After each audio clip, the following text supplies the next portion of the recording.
Valentine's day जहाँ दुनिया प्यार में डूबती है। कुछ दिल ऐसे भी होते हैं जो उस रात कभी वापस नहीं धड़कते, क्योंकि कुछ रिश्ते सिर्फ ख़त्म नहीं होते, वो लौट कर बदला लेते हैं। 14 फरवरी रात के 7:30 बजे कबीर ने अपने फ्रेंड आर्या को मैसेज किया, bro tonight I will promise Naina this will be unforgettable night.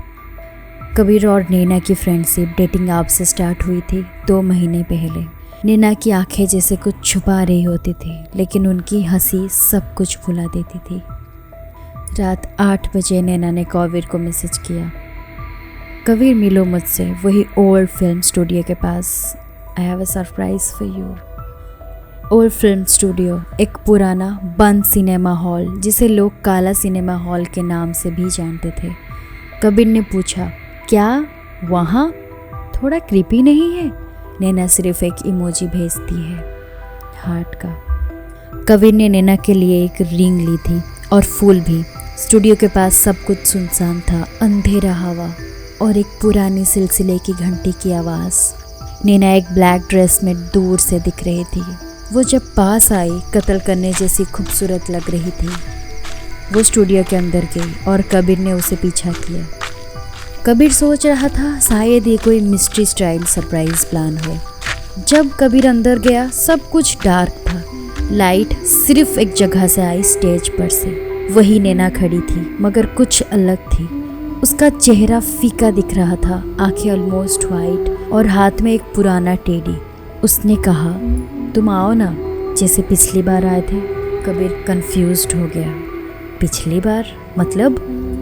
नैना हंसने लगी और बोली, तुम्हें याद नहीं 2012 तुमने मुझे छोड़ा था जब तुम निशा के साथ चले गए थे। कबीर का दिमाग घूम गया। निशा उसकी स्कूल गर्लफ्रेंड थी जो एक ट्रेजिक एक्सीडेंट में मर गई थी। उसने कहा, तुम नैना हो या? उस मोमेंट सिनेमा हॉल के स्क्रीन पर एक ब्लैक एंड वाइट फुटेज चलने लगा। एक लड़की ट्रेन के नीचे जा रही थी, चीखती हुई, कबीर मुझे मत छोड़ो, मैं मर जाऊंगी, मुझे मत छोड़ो। उसके बाद स्टेज पर सिर्फ साइलेंस रहा। कबीर ने देखा नैना गायब थी। स्टेज पर सिर्फ एक खून से लपटा नोट पड़ा था जिसमें लिखा था, वैलेंटाइन के दिन छोड़ने वालों को कभी माफ़ नहीं मिलती। कबीर ने तुरंत आर्या को कॉल किया, ब्रो नैना कुछ अजीब थी, वो तो निशा की तरह। आर्या ने कहा, तू पागल हो गया है? नैना? कौन नैना? तेरे फ़ोन में तो कोई कांटेक्ट ही नहीं है नैना के नाम का। कबीर ने अपना फ़ोन को देखा, व्हाट्सएप, चैट्स, पिक्स सब गायब, जैसे नैना कभी थी ही नहीं। वो भागकर उस बिल्डिंग में गई जहाँ नैना रहती थी। वहाँ एक ओल्ड लेडी ने दरवाज़ा खोला, मिसेस मेहरा। कबीर ने पूछा, आंटी यहाँ तो एक लड़की रहती थी ना? वो औरत बोलने लगी, बेटा यहाँ कोई लड़की नहीं रहती, यहाँ पहले एक लड़की रहती थी, निशा नाम था उसका। सुसाइड कर लिया था उसने वैलेंटाइन के दिन, पर उस घटना को तो 12 साल हो गया है। कबीर का रंग पीला पड़ गया। उसके हाथ से रिंग गिर गई। उस रिंग पे लिखा था, फॉरएवर योर्स एन। कबीर के दिमाग में फ्लैशेस आने लगते हैं। एक एक करके यादें जिंदा हो जाती हैं जिन्हें उसने कब का दबा दिया था। उस रात 14 फरवरी 2012 निशा उस स्टेशन पर मिलने आई थी, एक छोटी सी डायरी और हैंडमेड कार्ड के साथ। वो नर्वसली मुस्कुरा रही थी और बोली, कबीर मैं तुम्हें कुछ कहना चाहती हूँ, मैं तुमसे। कबीर ने उसकी बात काट दी। उसने डायरी उसके हाथ से ले ली और दोस्तों के बीच मजाक बनाकर पढ़ा, तुम जो हो मेरे लिए बस एक सपना हो, तुम्हारे नाम लिख चुकी हूँ अपने दिल के अक्षरों में। दोस्तों के बीच कबीर फूट फूट के हंस रहा था, तालियां और निशा की आंखों में आंसू।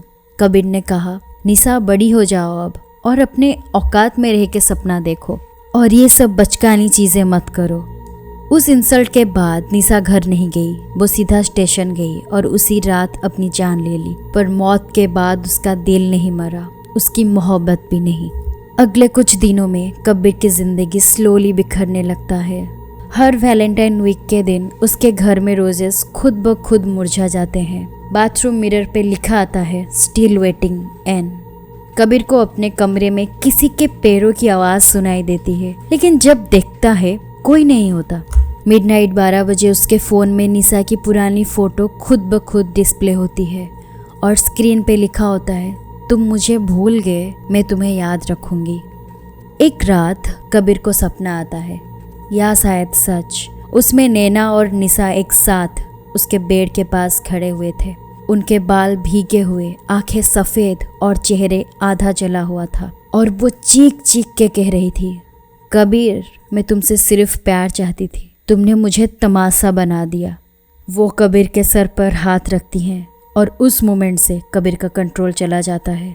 नेक्स्ट डे कबीर अपने दोस्त आर्या के घर जाता है, लेकिन आर्या डोर नहीं खोलता। उसका घर अंदर से खून से भरा होता है और वॉल पर लिखा होता है, दोस्तों के बीच जो मजाक था अब वो कत्ल बन गया है। कबीर पूरी तरह से डिस्टर्ब हो चुका है। वो एक तांत्रिक के पास जाता है। सब कुछ सुनने के बाद तांत्रिक कहता है, वो आत्मा सिर्फ एक चीज से शांत हो सकती है, अगर तू अपने पाप का खुद सामना करे, उस जगह जाकर जहाँ से ये सब शुरू हुआ था। कबीर को पता चल गया था ये सब वो कैसे और कहाँ पे ख़त्म कर सकता है। वो काला सिनेमा हॉल में गया, वही जगह जहाँ उसने पहली बार नैना का हाथ पकड़ा था। वहाँ स्टेज पर वही डायरी रखी थी।